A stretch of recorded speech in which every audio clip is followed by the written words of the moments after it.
Hello दोस्तों, IRFC के बारे में बात करेंगे। क्वार्टर वन के रिजल्ट्स, फाइनल डिविडेंड के बारे में और बिजनेस में क्या लेटेस्ट अपडेट्स हैं, इन सबको वीडियो में हम लोग जानने वाले हैं। देखिए, सबसे पहले फाइनल डिविडेंड की बात करते हैं। अगस्त 22 एक्स डिविडेंड डेट होने वाली है और फाइनल डिविडेंड कितना है? 70 पैसे का फाइनल डिविडेंड है। एजीएम आप देखेंगे, मतलब एनुअल जनरल मीटिंग 29 अगस्त को होने वाला है और आप ऐसा मान सकते हैं एजीएम के 30 डेज के अंदर में पेमेंट हो जाता है। तो अगस्त 29 और जो भी 30 दिन है उसके अंदर में पेमेंट, जो भी एलिजिबल इन्वेस्टर्स होंगे उनको पेमेंट हो जाएगा। तो 70 पैसे का अभी डिविडेंड है। इससे पहले आप देखेंगे एक इंटरिम डिविडेंड भी आया था, ये नवंबर के महीने में आया था, मतलब पिछले साल। तो दोनों डिविडेंड को अगर आप ऐड करते हैं तो कितना आता है? ₹1.50 का डिविडेंड आता है। अभी जो शेयर प्राइस है आपको ऑलमोस्ट कितना 179 180 के आसपास में दिख रहा है। तो जो डिविडेंड यील्ड है अभी तो 1% भी हमको नहीं दिख रही है, 0.8283% दिख रही है। लेकिन अगर आप आईपीओ का प्राइस देखें या फिर ये जो 2021 और 2022 का एक लंबे समय का प्राइस देखें जहां 2021 रुपीज में शेयर प्राइस था, तो उन इन्वेस्टर्स के लिए जो डिविडेंड यील्ड आराम से 7% या उससे ज्यादा भी हो सकती है। तो डिविडेंड यील्ड जो है मैटर करती है आपकी बाइंग प्राइस के ऊपर। अब आईआरएफसी का बिजनेस को समझते हैं। आईआरएफसी है क्या?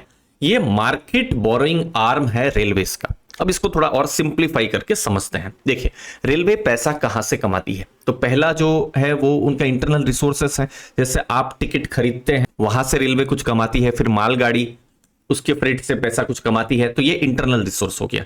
फिर दूसरा, सेंट्रल गवर्नमेंट के द्वारा बजटरी सपोर्ट आता है। ठीक है, जैसे बजट अभी आया हुआ था तो गवर्नमेंट के द्वारा कुछ सपोर्ट आता है। अब इन सब के बाद भी रेलवे को अपना ग्रोथ करने के लिए अगर पैसों की जरूरत पड़ती है तो रेलवे क्या करेगी? मार्केट में जाएगी और मार्केट से पैसा वो बोरो करेगी। लेकिन रेलवे डायरेक्टली वो जा नहीं सकती है, रेलवे तो मिनिस्ट्री है। तो रेलवे ने आईआरएफसी को यहां पर नियुक्त किया है। आईआरएफसी रेलवे का आर्म है, तो इसे एक्स्ट्रा बजटरी रिसोर्सेस कहा जाता है। तो आईआरएफसी रेलवे के बिहाफ में बोरो करती है मार्केट से पैसा, और फिर रेलवे के जो काम है, जो भी बिजनेस का या जो ग्रोथ का काम है, वहां पर वो पैसा का यूज होता है। अब वो पैसा का मैक्सिमम यूज कहां पर होता है? तो वो होता है रोलिंग स्टॉक एसेट्स। अब रोलिंग स्टॉक एसेट्स क्या? देखिए, रेलवे है, आप जैसे ट्रैवल करते हैं, डिब्बों में ट्रैवल करते हैं, फिर लोकोमोटिव्स होता है, तो इनको आप रोलिंग स्टॉक एसेट्स मान सकते हैं। अब ये मिनिस्ट्री ऑफ रेलवे जो है वो एक्वायर करती है और वही चलाती है, लेकिन ओनर कौन है? आईआरएफसी है। लेकिन एडमिनिस्ट्रेटिव जो कंट्रोल है वो किसके पास है? मिनिस्ट्री ऑफ रेलवेज के पास। तो आईआरएफसी ओन कर रही है, लेकिन रेलवे उसका जो भी एडमिनिस्ट्रेशन है सब देख रही है। अब रेलवे यहां पर क्या कर रही है? आईआरएफसी को लीज रेंटल प्रोवाइड करती है कि ठीक है, आईआरएफसी ने तो बाहर से पैसा लिया हुआ है, अब आईआरएफसी को भी तो पैसा देना है। तो रेलवे के द्वारा लीज रेंटल दिया जाता है किसको? आईआरएफसी को। और यही आईआरएफसी की कमाई है और यही मेन बिजनेस का फंक्शन है। और ये एक पॉजिटिव भी है और ये एक नेगेटिव भी है, वो मैं आपको लास्ट में बताऊंगा दोस्तों। अभी आप एयूएम देखेंगे 4.64 लाख करोड़ के आसपास है। ये FY24 मतलब मार्च एंड का डेटा है। ROE 13.66, 1.31 ROA है, जो कि डिसेंट कहा जाएगा। रेटिंग मजबूत है, AAA मतलब स्ट्रॉन्गेस्ट रेटिंग है। नेट इंटरेस्ट मार्जिन 1.38% है और ये सब जो मार्जिन है उससे ज्यादा वो बढ़ भी नहीं सकते हैं, क्योंकि यहां पर जो रेलवे है और आईआरएफसी उन दोनों के बीच में करार हुआ रहता है। ठीक है, डेट 4.12 लाख करोड़ के आसपास में है।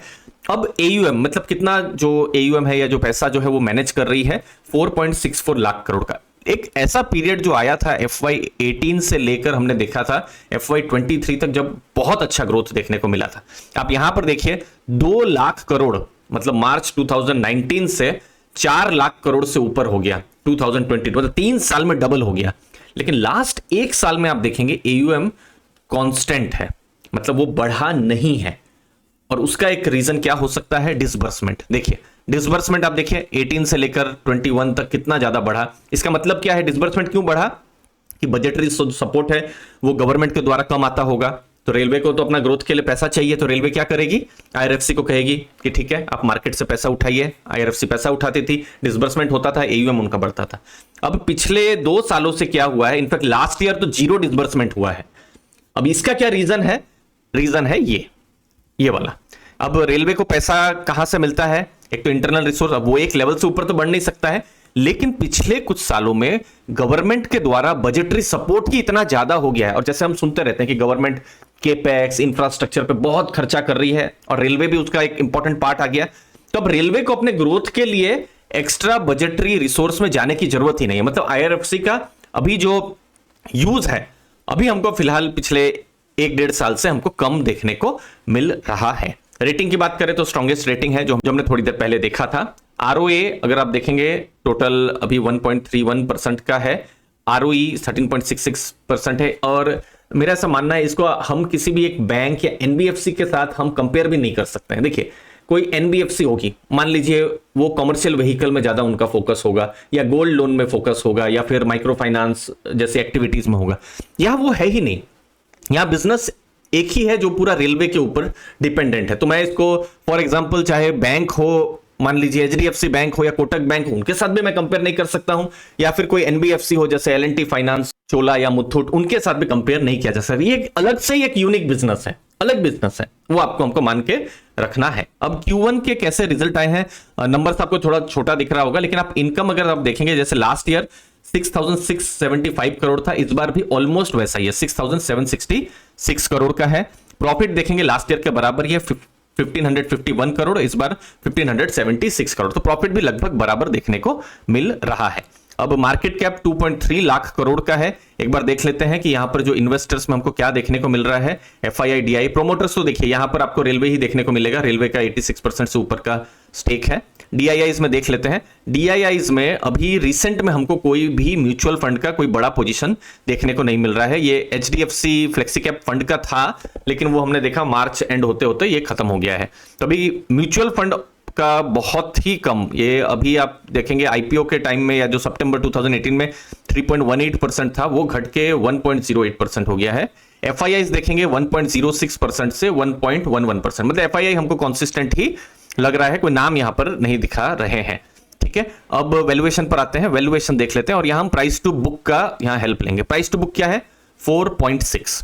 ठीक है, अब देख लेते हैं प्राइस टू बुक 4.6। देखिए अभी हम लोग के पास 10-15 साल के डेटा भी नहीं है, क्योंकि IPO 2021 की बिल्कुल शुरुआत में आया हुआ है। और अब देखिए एक लंबे टाइम तक प्राइस टू बुक 0.7 0.8 था, मतलब बुक वैल्यू से भी नीचे था, अंडर वैल्यूड था। और ये वही पीरियड है जहां शेयर प्राइस वही 20, 22, 25 था, जहां डिविडेंड यील्ड 6-7% की थी। लेकिन अब आप देखेंगे जो प्राइस टू बुक है ऑलमोस्ट 5 को टच कर रहा है, मतलब आप मान सकते हैं ऐसा कि 4.5 से 5 के बीच में हमको है। तो अचानक से इसका वैल्यूएशन बढ़ा हुआ है।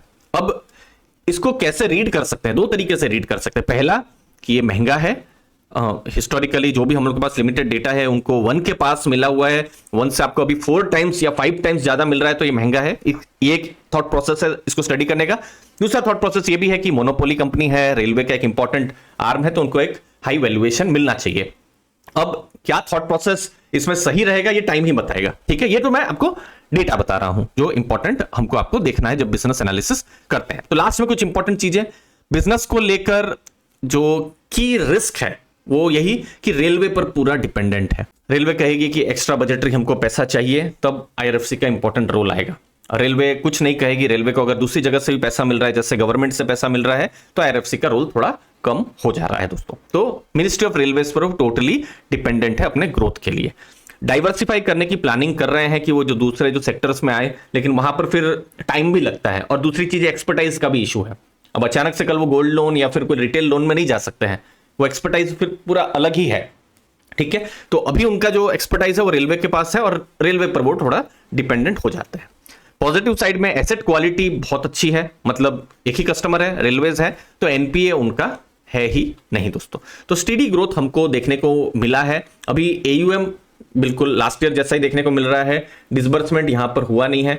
आने वाले क्वार्टर्स में हम लोग के पास और डेटा आएंगे, हमको मैनेजमेंट कमेंट्री में और ज्यादा चीजें पता चलेगी, हम आपके साथ वो सब चीजें भी शेयर करते रहेंगे दोस्तों। सब्सक्राइब करके रखिएगा अर्ली फाइनेंशियल आजादी। टेलीग्राम ग्रुप की लिंक भी मैंने डिस्क्रिप्शन बॉक्स में दी हुई है, जहां पर म्यूचुअल फंड और उनकी एनालिसिस रेगुलरली होती रहती है।